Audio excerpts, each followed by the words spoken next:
জীবন সবসময় সরল পথে চলে না। কখনো কখনো এমন সময় আসে যখন আপনি একদম নির্দোষ, তারপরও চারপাশের পরিস্থিতি, মানুষ আর ঘটনাগুলো একের পর এক আপনার বিপক্ষে চলে যাচ্ছে।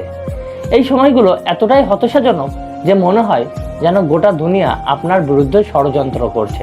এই সময়ে প্রকৃতি ধৈর্য, সহ্য শক্তি আর মানসিক শক্তির পরীক্ষা হয়। আপনাকে দোষারোপ করা হতে পারে এমন কিছুর জন্য যা আপনি করেননি।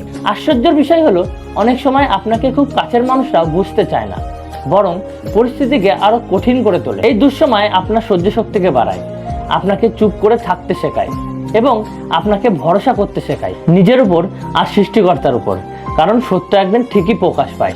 সবশেষে মনে রাখতে হবে, আপনি যদি সত্যের পক্ষে থাকেন তবে অন্ধকার যতই দীর্ঘ হোক, আলো একদিন ঠিকই আসবে। এই সময়টা পার করতে হয় মাথা ঠান্ডা রেখে, নিজেকে হারিয়ে না ফেলে, কারণ ঝড় যতই তীব্র হোক না কেন, সূর্য আবার ঠিকই উদয় হয়।